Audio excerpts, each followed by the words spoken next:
currently studying at AB Wims and Dr. RML Hospital, New Delhi. So my NEET rank was 2136 and I have also got JEE Mains percentile 99.2. So here is my YouTube channel and here I am going to share tips regarding your JEE Mains and NEET. Okay, first of all, इस बार हमारा NEET है 5th of May को. That means आज के दिन से लगाएं तो हमारे पास 4 मंथ्स है, लेफ्ट है 4 मंथ्स. ये भाई इसको गोल्डन पीरियड की तरह यूटिलाइज करना है हमें. मोस्ट इम्पॉर्टेंट थिंग इस चीज में है, इस पीरियड में ये जितना भी हमारे पास टाइम रिमेनिंग है उसमें हमारे पास सबसे इम्पोर्टेंट है हमें रिविजन करना है भाई. क्योंकि रिविजन सबसे ज्यादा इम्पोर्टेंट है भाई, क्योंकि नीट में आपके पास टाइम नहीं होगा सोचने का. जो चीज आपको आती है वो आपको कर देनी है भाई. 180 मिनट में 180 क्वेश्चन करने मजाक नहीं है. तो उसमें वहां पे आपको जाके मतलब वही है, फिजिक्स के क्वेश्चन में थोड़ा बहुत सोचो तो सोचो, बाकी सोचना नहीं है भाई, वहां पे करना है, सिर्फ करना है. अब सबसे इम्पोर्टेंट चीज भाई, मैंने पता नहीं कितने लोगों को सुना है नीट में ये इम्पोर्टेंट है, नीट में वो इम्पोर्टेंट है, नीट में ये कर लो, नीट में वो कर लो. भाई नीट में most repeated most important topic जैसा कुछ नहीं होता है. नीट में कभी भी कहीं से भी क्वेश्चन आ सकते हैं. एनटीए का पैटर्न अब ऐसा हो गया है, वो देंगे एनसीईआरटी में से, बट एनसीईआरटी में से वो कुछ भी दे सकते हैं भाई.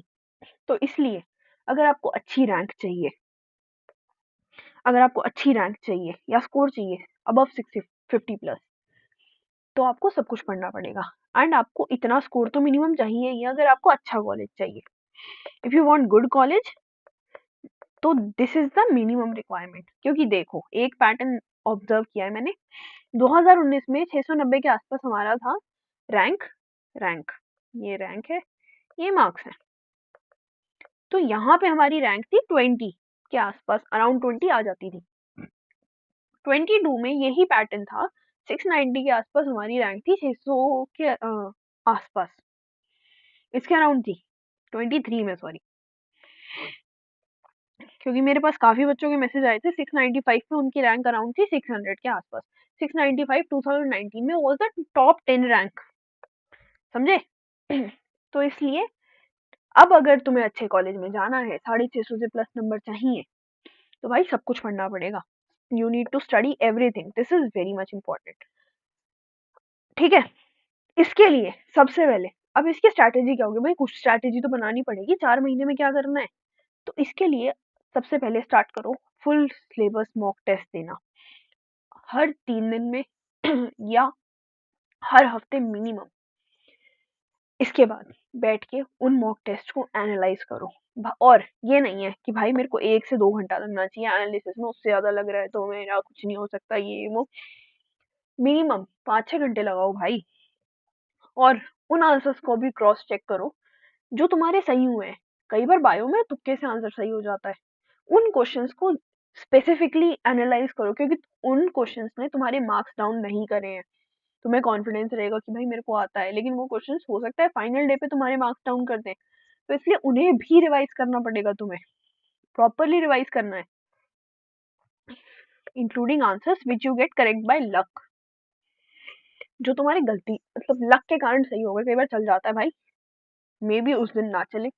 भाई हमारा टारगेट है मेनली नीट.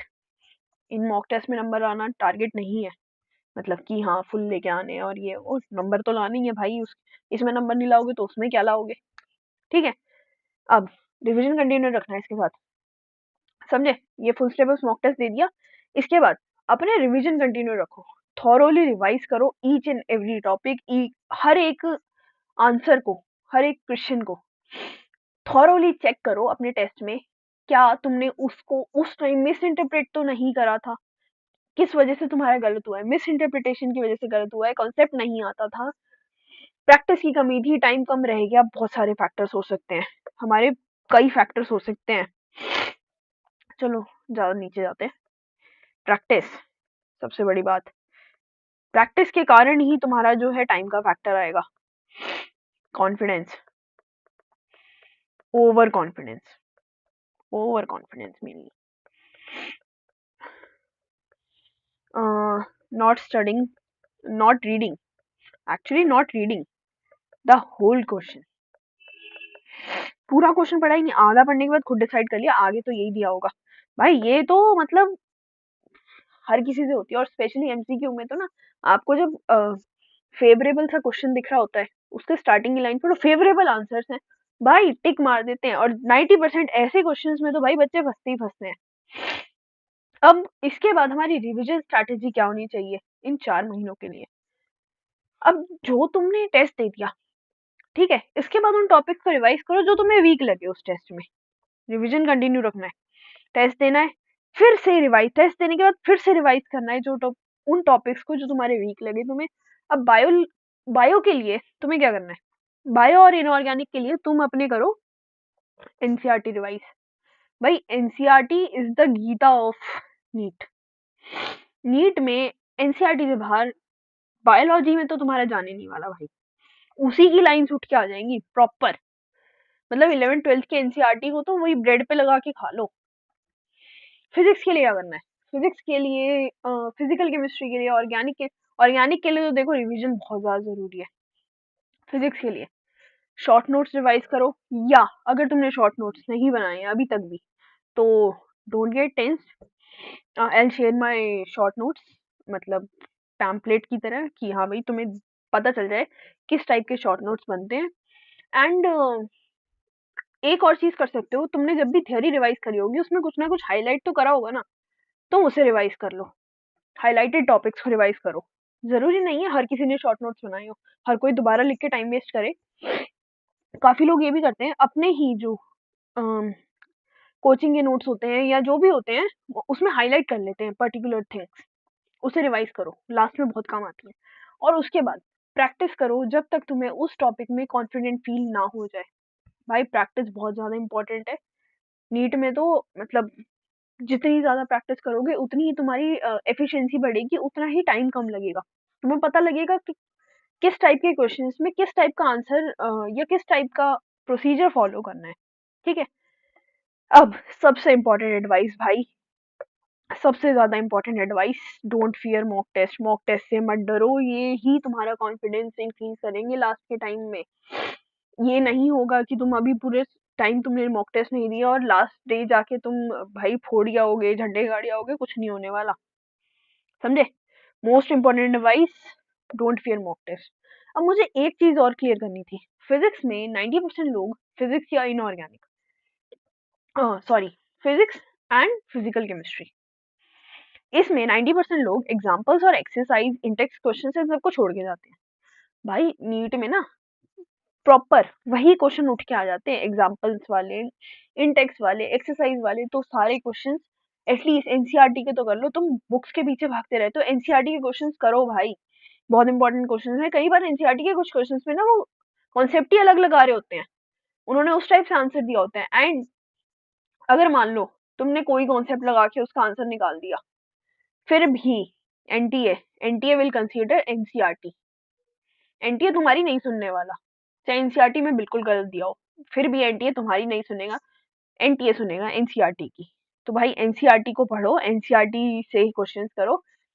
फिजिकल और फिजिक्स में तो बहुत ज्यादा इंपॉर्टेंट है भाई, ये एग्जांपल्स, एक्सरसाइज, इंटेक्स क्वेश्चंस करना, इससे भी कॉन्फिडेंस बढ़ता है, क्योंकि काफी अच्छे क्वेश्चंस दे रखे हैं एनसीईआरटी में कुछ जगह। जैसे हमारी 11th की एनसीईआरटी है ना फिजिक्स की, उसमें दे रखे हैं एडिशनल क्वेश्चंस, भाई वो क्या क्या क्वेश्चंस है, मजा आ जाता है उन्हें करके।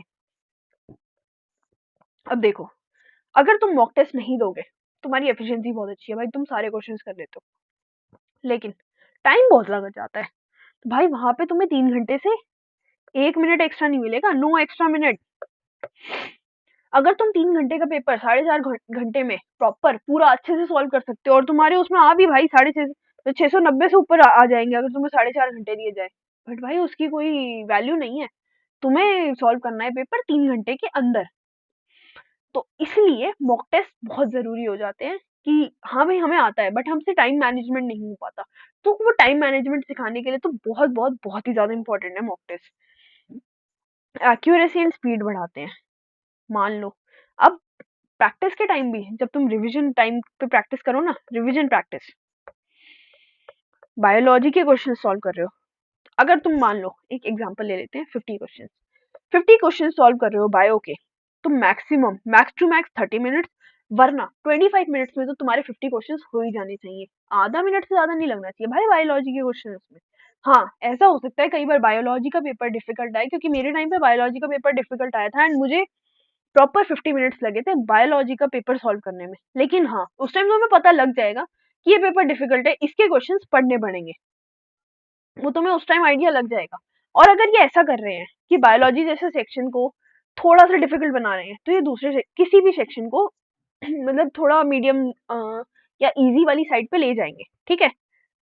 मान लो अब तुम केमिस्ट्री के क्वेश्चंस कर रहे हो, केमिस्ट्री के 50 क्वेश्चन करने में 50 मिनट से ज्यादा नहीं लगना चाहिए, इंक्लूडिंग फिजिकल, इनऑर्गेनिक, ऑर्गेनिक। क्योंकि सारे फिजिकल के क्वेश्चंस प्रैक्टिस करने में वही बात है, तुम फिजिक्स जैसा टाइम लगा लो, प्रोपोर्शन लगा लो। इनऑर्गेनिक के करने में तुम बायोलॉजी वाला प्रोपोर्शन लगा लो, ऑर्गेनिक के लिए तुम ये वाला वो लेके चलो, 1 मिनट में एक क्वेश्चन, है ना। तो इसमें हम जैसे मान लेते हैं इनऑर्गेनिक लाइक बायो, ठीक है, ऑर्गेनिक ये केमिस्ट्री जैसी, ठीक है, और फिजिकल हमारी फिजिक्स जैसी, फिजिक्स। तो ऐसे ऐसे टाइम लगा लो, ठीक है। फिजिक्स में 50 क्वेश्चन कर रहे हो तो 90 मिनट्स या 100 मिनट्स, मतलब फिजिक्स के एक क्वेश्चन को तुम 2 मिनट दे सकते हो। हाँ, अगर तुम्हारा फिजिक्स का मान लो केमिस्ट्री का पेपर डिफिकल्ट आया, तुम्हें उसमें वो करने में 1 घंटा लग गया, ज्यादा लग गया, 90 मिनट्स लग गए, दैट मीन्स तुम्हारा वो फिजिक्स का पेपर इजी दे देंगे कंपेरेटिवली, क्योंकि आजकल एनटीए यही कर रहा है, एक ही सब्जेक्ट मेनली डिफिकल्ट आता है, बाकी दोनों कंपेरेटिवली इजियर साइड पे होते हैं, अगर तुमने प्रैक्टिस कर रखी है, अगर अच्छे से पढ़ाई कर रखी है तो। नाउ वन डे, आप एक दिन में कितने क्वेश्चन सॉल्व करने चाहिए? एक दिन के टारगेट लगा के चलो, 300 से 350 क्वेश्चन प्रैक्टिस करने हैं। लेकिन अगर तुम रिवीजन भी साथ साथ ही कर रहे हो, तो this can go up to 200, मतलब 200 क्वेश्चन तो रोज की प्रैक्टिस करो ही करो। अब अगर तुमने सब कुछ रिवाइज कर लिया, तुम्हें सिर्फ क्वेश्चंस करने हैं, सिर्फ क्वेश्चंस करने हैं, सिर्फ क्वेश्चंस कर रहे हो, तो 300 से 350 क्वेश्चंस एक दिन में नेसेसरी है भाई, जिसमें अप्रॉक्स 100 क्वेश्चंस तुम फिजिक्स के कर लो, अप्रॉक्स 100 तुम केमिस्ट्री के कर लो, अप्रॉक्स 100 या 200, 150, 125 बायो के कर लो। इसमें तुम फिजिक्स के थोड़े वेरी कर सकते हो, क्योंकि फिजिक्स में कुछ चैप्टर्स हैं, जैसे हमारे स्टार्टिंग के फिजिक्स वाले चैप्टर्स हो गए, मोशन, स्ट्रेट लाइन, और वो उनके तुम्हारे पास कुछ ज्यादा क्वेश्चंस होंगे, कुछ चैप्टर्स होंगे जिनके कम क्वेश्चंस होंगे। तो मैं तो कहती हूँ फुल सिलेबस का रिवीजन करो, एंड फुल सिलेबस के, या कभी भी जिस टॉपिक में डाउट लग रहा है कि भाई ये मेरे को नहीं आता, उसके रिवाइज करो और उसके क्वेश्चंस प्रैक्टिस करो, अप्रॉक्स 100 प्रैक्टिस करो। मतलब एक दिन में तुम्हें इतने क्वेश्चन सॉल्व करने की वो आदत होनी चाहिए। अप्रॉक्स 200, मिनिमम 200 क्यों कहा है मैंने, क्योंकि भाई नीट के पेपर में आते हैं 200 क्वेश्चन, 180 क्वेश्चन, मेरे टाइम पे आई गेस 200 आए थे। तुम्हें वो पैटर्न भी आना चाहिए कि तुम 180 मिनट में 200 क्वेश्चन पढ़ पाओ, कर पाओ।